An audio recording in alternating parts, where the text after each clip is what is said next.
मैथिली समस्त स्नेही अनुरागी श्रोता का राजीवक नमस्कार।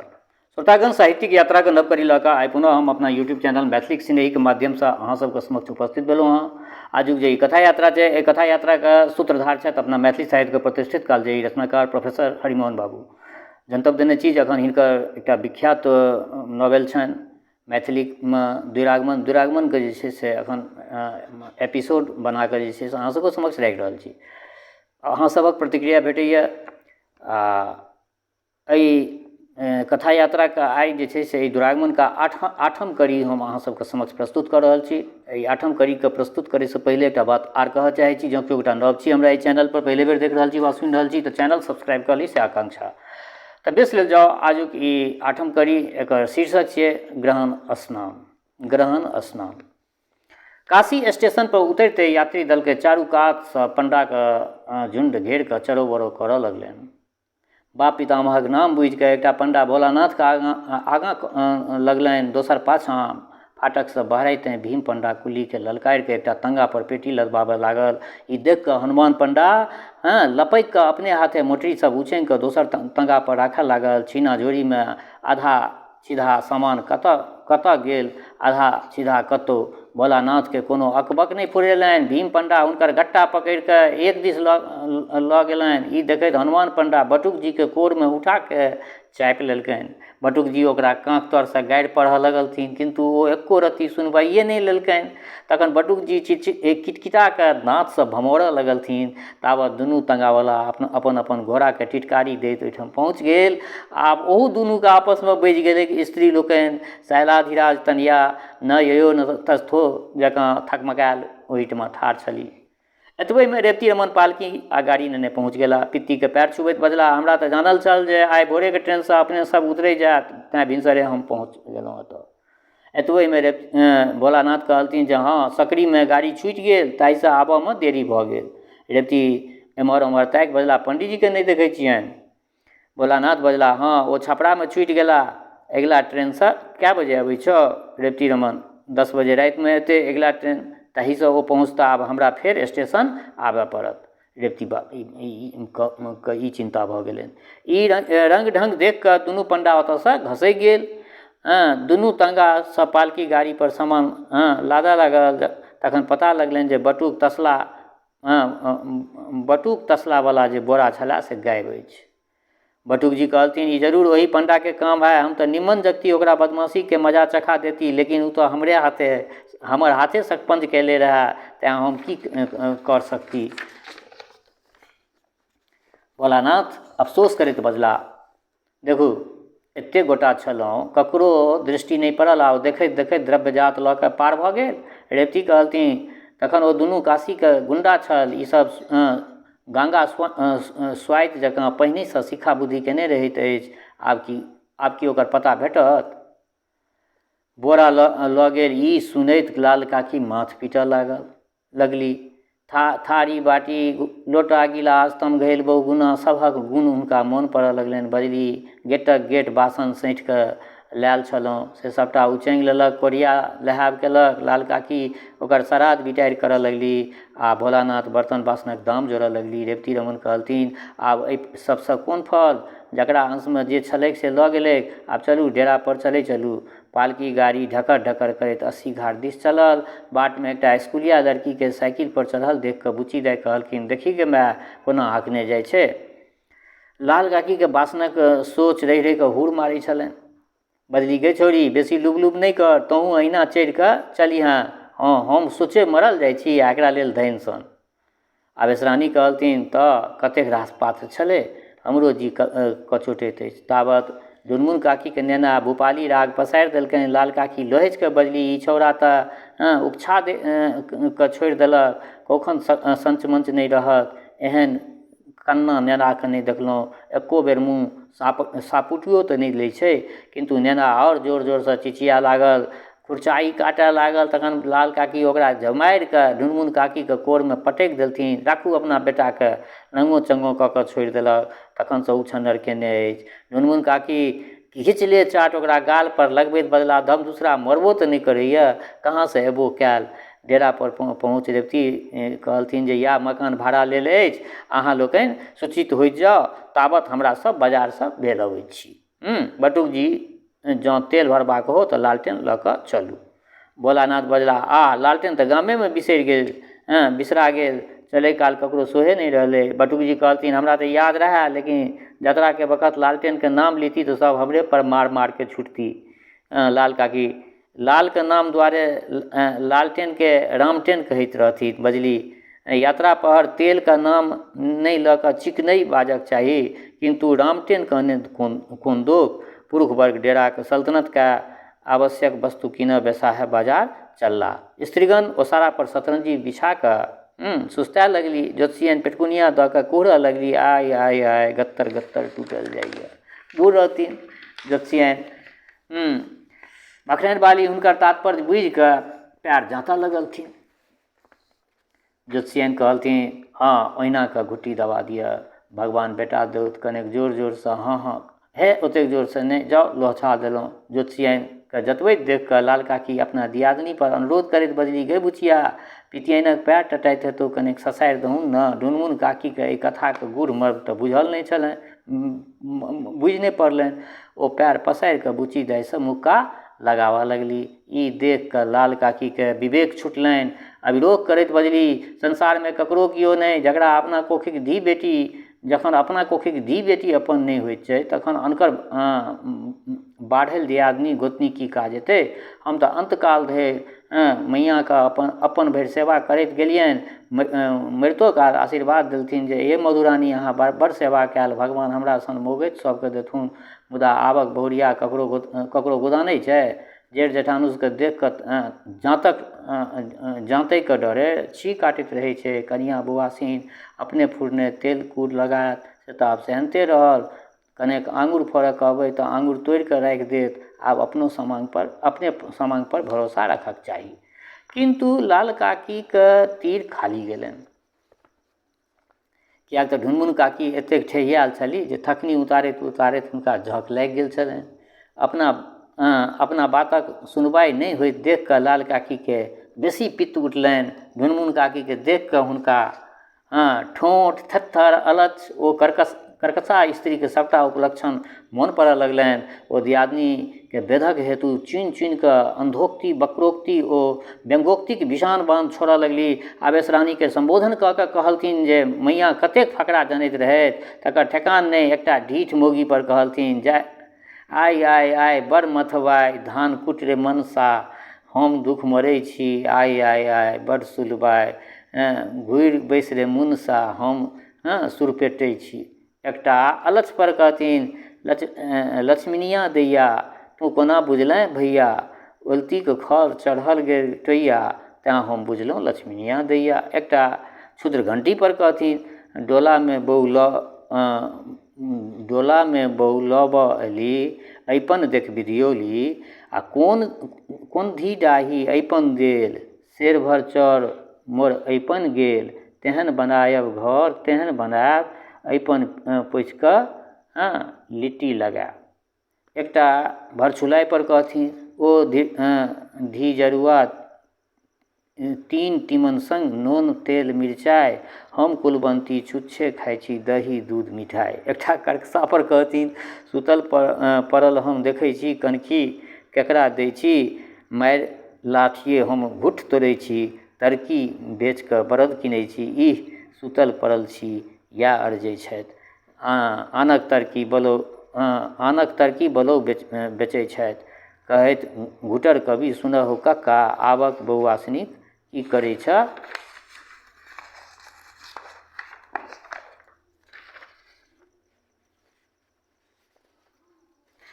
की करै छ लेख। किंतु एतेक कहलो पर ढुनमुन काकी के ध्यान आकृष्टि नहि भेलनि। एहि दुआरे जे ओतऽ हुनका तऽ कनि आँखि लागि गेल छलनि। ओ पूर्ववत ओंघिसँ भेल शांतिपूर्ण अपन पैर जतबैत रहली।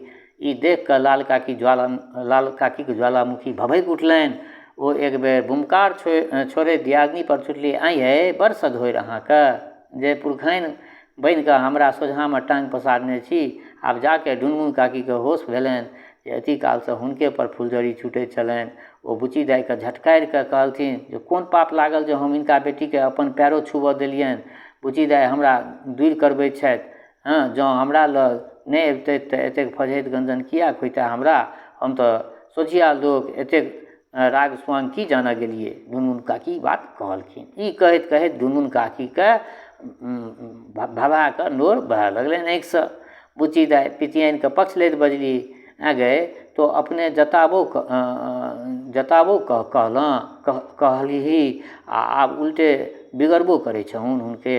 लाल काकी लजि कऽ बजली, गै धोछी तो बीचमे लुब लुब नहि कर, तोरो बुझलियौ एतेक तऽ नहि भेलौ जे माय थाकल अछि तऽ माइयो कनि जाति दै छियै। बुच्ची दाइ अपना मायके पैर जाँतऽ गेली, किन्तु ओ जोरसँ हाथ झटकि कऽ कहलथिन, आब जे हमर पैर छुअए से हमरे माथ लात देबऽ। शपथ दए देलखिन। जँ भक्ति रहितौ तऽ पहिने नहि अबितऽ। हम एहन खङ्गरल नहि छी, एना रक्टल छी जे तोरा रक्टल जकाँ अपने मने पैर पसारि देबौ। ताबत आवेश रानी आबि कऽ गोबर माटि लगाबऽ लगली। जाए दिअ, जे भेलै से भऽ गेलै। तीर्थ स्थानमे आबि कऽ केओ झगड़ा दान करए। ज्योतिषियन कहलथिन, जाउ ये भखनै वाली, अहूँ फुचुक रानीके चुप कऽ दियौन ग। रुसलके बौसी नहि, फाटलके सीवी नहि तऽ बढ़ले जाए ने।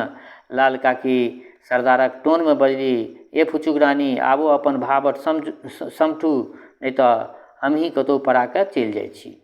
ढुनमुन काकी गौर घिचैत अपन कर्मदोषक समर्थन करऽ लगली। ताबत उम्हरसँ रेवती रमन, भोलानाथ आ बटुकजी बासन, घैल, बाढ़नि, डिबिया, जारन ओ सीधा सामग्री नेने पहुँच गेला।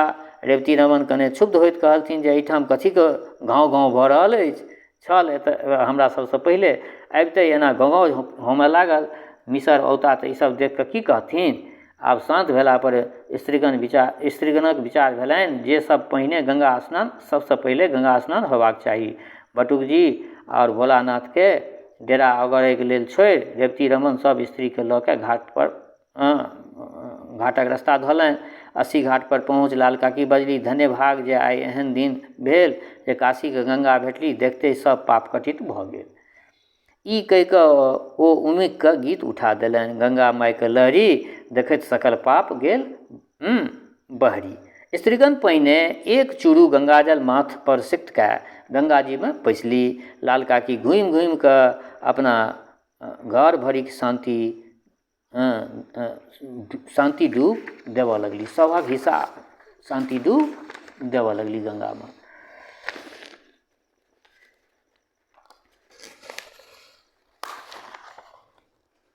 ऊपर भेला पर सभक विचार भेलनि जे आइ गंगाजलेमे सब भानस हुए। आवेश रानी घैलमे गंगाजल भरि लेलनि। थोड़ेक दूर अयला पर सब्जी भिंडी भेटलनि। रेवती कहलथिन, जँ कोनो तरकारी पसन्द पड़य तऽ किनने चलू।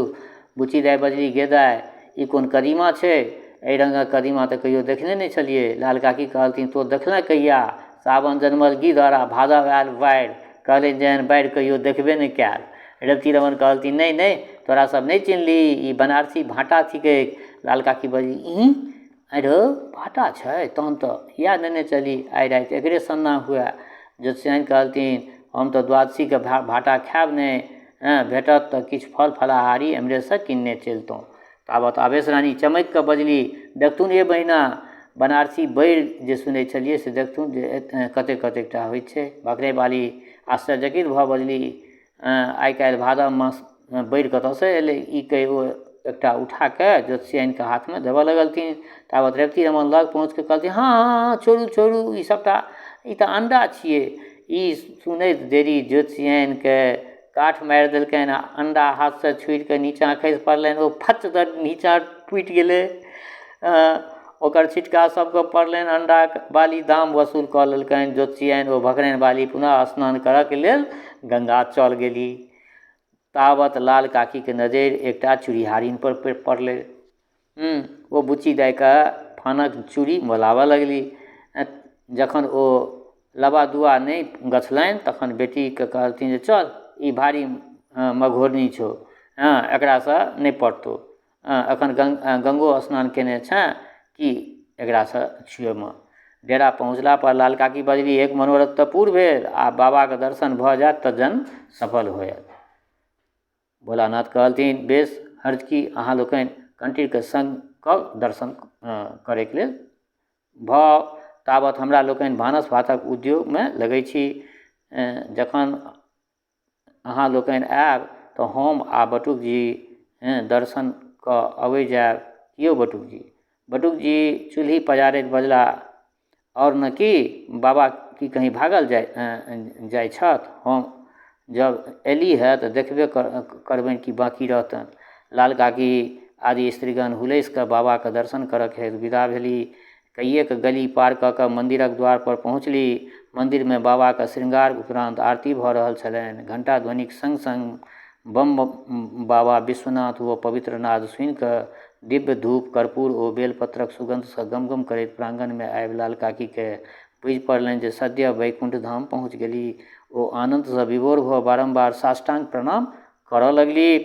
इनका लोकनिक भक्ति भावसँ आकृष्ट भऽ एक ब्राह्मण देवता आबि कऽ संग लागि गेलथिन। कहलथिन जे केवल 5 मुद्रामे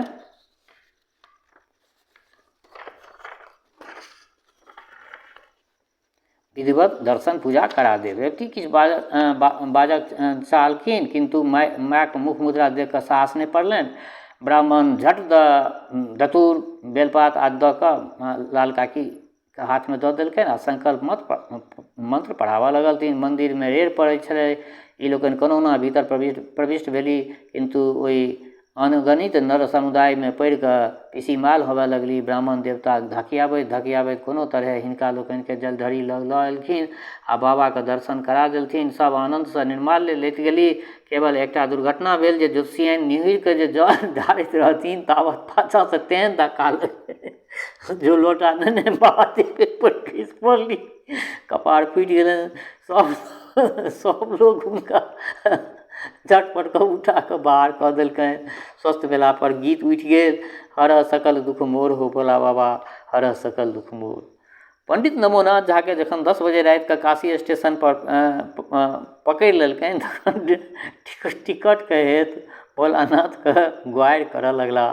किंतु भोलानाथ ओतऽ रहैत तखन ने टीटी हुनका धऽ कऽ स्टेशन लऽ गेलनि। तोतराइत कहलथिन छपरामे 6 बजे गाड़ी छूटि गेल, किंतु एतेक छकानुप्रासक छटासँ छानि कऽ छिटपुट शब्दक अभिप्राय बुझबामे स्टेशन मास्टरके छक्का छूटऽ लगलै। ताबत रेवती रमन पंडितजीके टिकट नेने ओतऽ पहुँच गेलथिन। पंडितजी बिगड़ि कऽ कहलथिन, तो एतेक और पहिने आबितऽ से ने हमरा तखनसँ ई टीटी तेहनसँ टिटकारने अछि से की कहबो।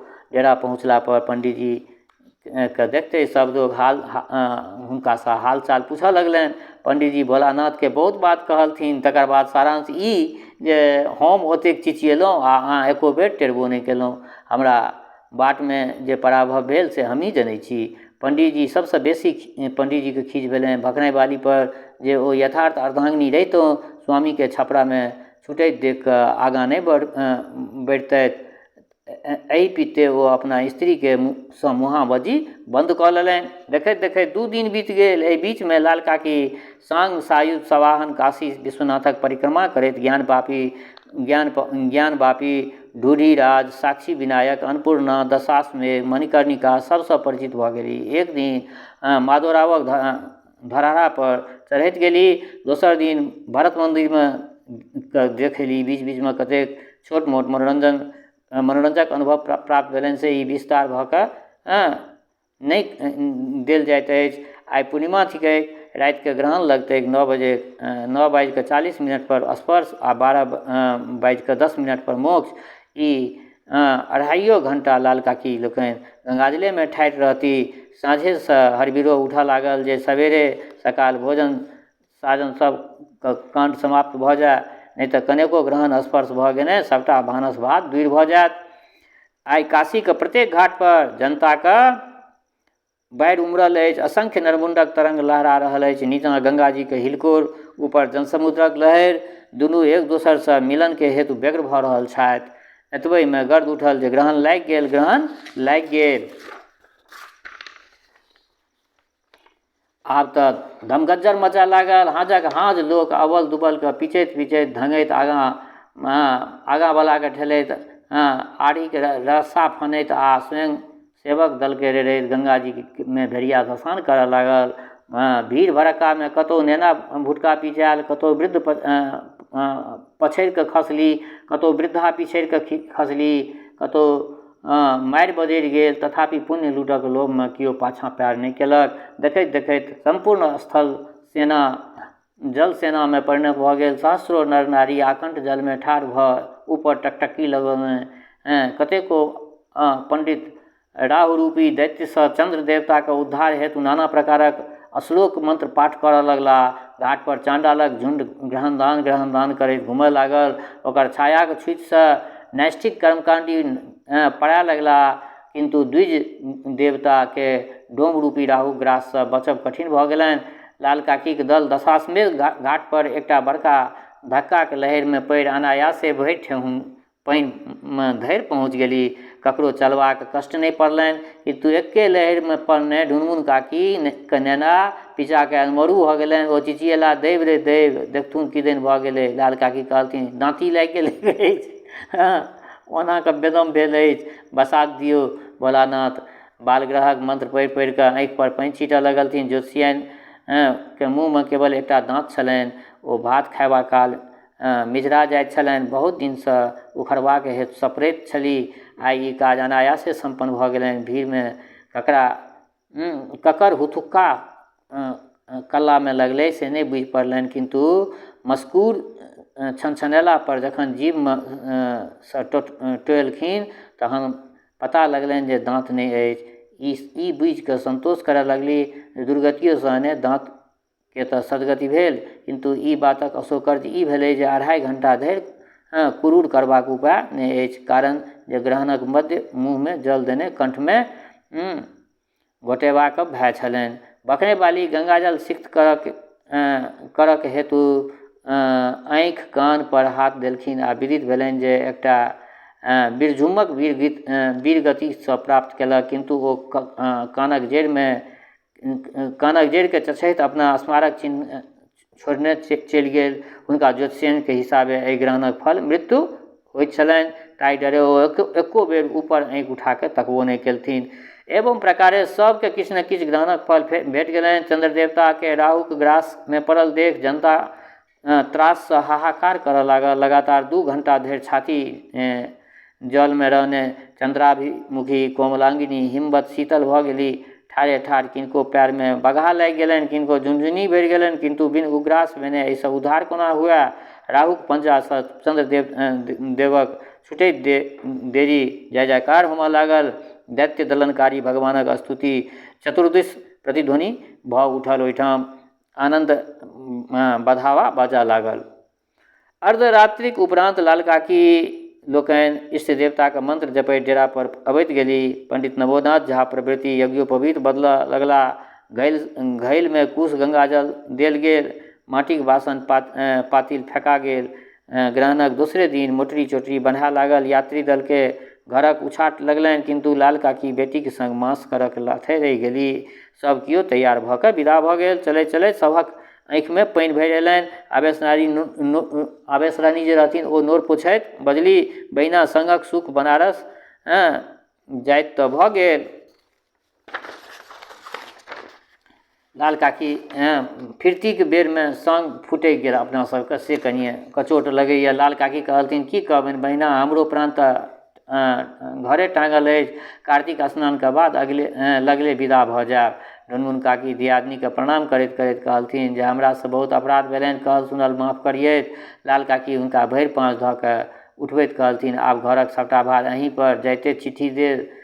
जनै छी भगवान कहिया घरक मुँह देखेता। तावत घोड़ा गाड़ी आबि गेलै। पंडित नवोनाथ झा चिचियाके कहलथिन, आब सब चलै चलू, नहि तऽ 4 बजिया ट्रेन छूटि जायत। तऽ बेस श्रोतागण, आइ ई अहाँ सबके समक्ष आठम कड़ी हम ई दुरागमनके आठम कड़ी रखलहुँ हँ। केहन लागल ग्रहण स्नान, अपना प्रतिक्रिया सबके जरूर करायब। दोसर बात, हमर श्रोता चाहे गाँवमे रहै छी वा प्रदेशमे, देशमे रहै छी वा विदेशमे, जतऽ कतौ रहै छी, स्वस्थ रहू, निरोग रहू, अपना आचरणके पवित्र बनेने राखू। माता जनक नंदिनी जगदम्बा माँ वैदेहीके कृपा सदिखन अहाँ सब पर बरसैत रहै। शुभकामनाक संग जय मिथिला, जय मैथिली।